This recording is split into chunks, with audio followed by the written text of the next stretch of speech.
we poo.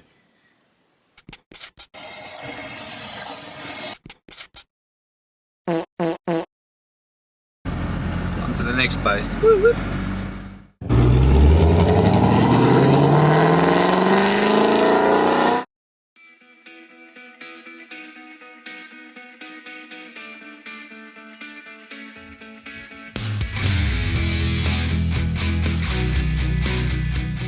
So this is us arriving in Giverny. It's very significant to Jacob here as that is his sister's name, Giverny. Shout out Jib if you're listening. We didn't actually go into the gardens, instead we went for a walk to the church where he was buried. Grabbed some croissants, as you can see Jake carrying here, as the lines were just starting to ramp up and we couldn't really afford to take the time on our trip to Mont St Michel. So instead we just had brekkie and watched the people pile up.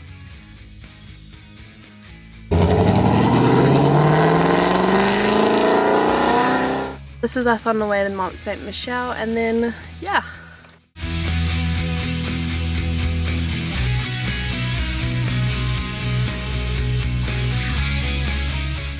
Okay, story time. We made it to Mont St Michel. We've got our little plot. It's been raining, so the van keeps skidding.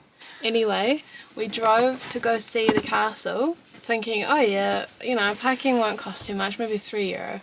We get there, €17 for 3 hours, and that was the only option, other than 30 minutes of free parking. So you know what we did? We parked for approximately 27 minutes, and we ran all the way till we could see a good view of it, took some photos, went wow, and then we ran all the way back, hopped in the car, went through, free parking, good job. We look like maniacs. Well, the only run's running. Yeah. But it was worth it. Didn't pay stupid money for parking. Yeah. €17 for 3 hours. First 30 minutes free. So we got 27 minutes of free parking. And also we thought, you know, we'd park up a little bit away and we'd bike. Hence the bikes.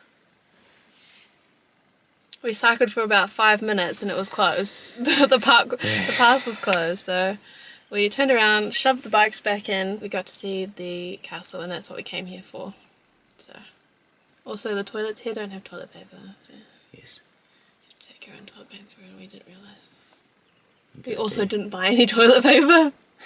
Oh no, we didn't. We'll do that tomorrow. Just so you guys know, we poo. Okay, bye. And that is story time over. I hope you enjoyed our evening's festivities. And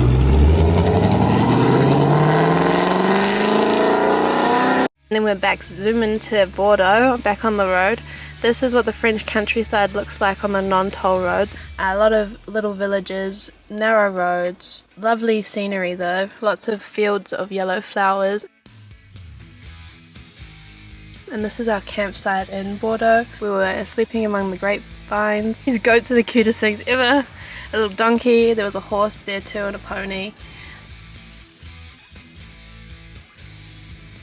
These are the grapevines, as I mentioned before.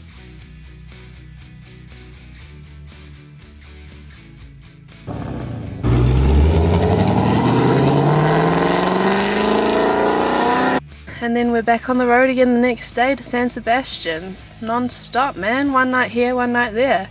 There's the ocean. I got really excited about it. Not a very good video of it. Back on the road. This is us crossing the border into Spain. Very freaky. And then bam, Spain. This is the campground in San Sebastian. It's in the hills. It was just really lovely and private and quiet. Long walk to the toilet though. This is Jake showing you we're going to the beach. Up to the beach. There you go, off to the beach. Here is the beach.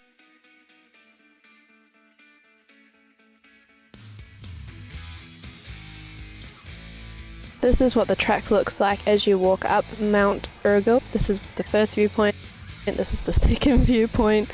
It looks out on the Atlantic Ocean. Auntie Julie, this one's for you. You asked for a history lesson. Here you go. This is the English graveyard. Bodies of English soldiers that died in the First Carlist War are buried here. This is one of the forts that was built in the 12th century when the Kingdom of Navarre had a square-towered castle built on a rocky hilltop. At the top of this hill, it does actually look out onto the Atlantic Ocean, so it's a very good vantage point for seeing any enemies arrive. The castle went through many changes over the centuries, and the old tower was replaced with constructions carried out by the House of Austria in 1552. Beginning in 1610, more attention was paid to the group of fortifications on Urgell, not only to the castle. Moving on. These are the streets of San Sebastian, and this is a Pinxos bar. This is the Pinxos bar we visited, and it was very, very yummy. Highly recommend doing that if you ever go to San Sebastian.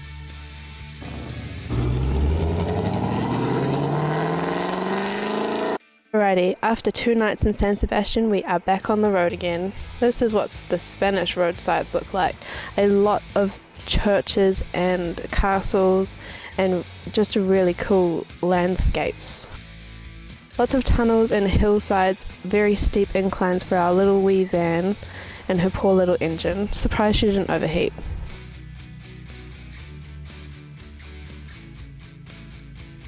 Because we are so good at explaining what we did, this is us leaving Lyon the next morning. This is the short amount of footage that we actually got in Lyon, and that will be explained shortly. Lyon was a roller coaster, to put it into 2 words. We rocked up and we had booked a hostel through Expedia. I had done this. I booked the Expedia hostel and it let me book it, put my credit card details in. It didn't take any money out, which I was like, oh, okay, must pay there. We rock up, we're walking around the block forever. I'm like, I have my big backpack on, so I look like a tourist. We're just walking around this block. And I saw the sign for the hostel. It was like Hostel Londres, and it had like a piece of cardboard over it. So I was like, oh, and so I kept pushing the buzzer because it was like a buzzer that you pushed that let you in. We could have just gone in when these people went into the building, but I thought, no, like that's creepy. They might get like angry with us. But yeah, pushing the buzzer, saw the cardboard. I was like, oh shit, it's probably closed down. And then I looked at the website, and lo and behold, it was closed down. And so we were like problem solving on our feet, and you take the lead. Yeah, we ended up booking a hotel because it was the next best thing. Tossing up whether sleeping in the camper van here in a caravan park or just running the risk booking a hotel, which we ended up finding one for pretty cheap. It was €48 for the night. It was out near the hospital. Yeah, we rocked up and it was underground parking, which is less than 2 meters when we were in a high top van, which is 2.6 meters, so no go parking there. We ended up having to park in the actual hospital. And we walked inside, we got the hotel. It was a very nice hotel actually. It was for €48. It was awesome because we had our own shower, we had our own toilet, which was something we haven't experienced yet in Europe. A massive bed, our first night away from it. It kind of felt like it was just, left in the open there for anyone just to have a look inside and go, I'll take that. So it was a bit of a restless night's sleep, but a good sleep anyway because it was a massive bed and it was our own thing.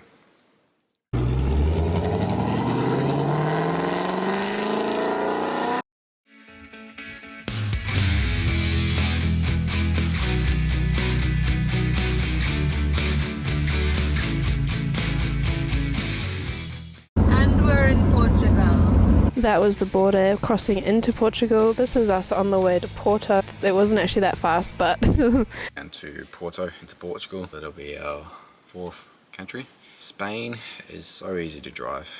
Portugal is a little bit harder. Driving towards our accommodation, which was on these really small kind of brick roads, which was shaking this whole camper van around. It was quite a bit bumpy. Yeah, yes.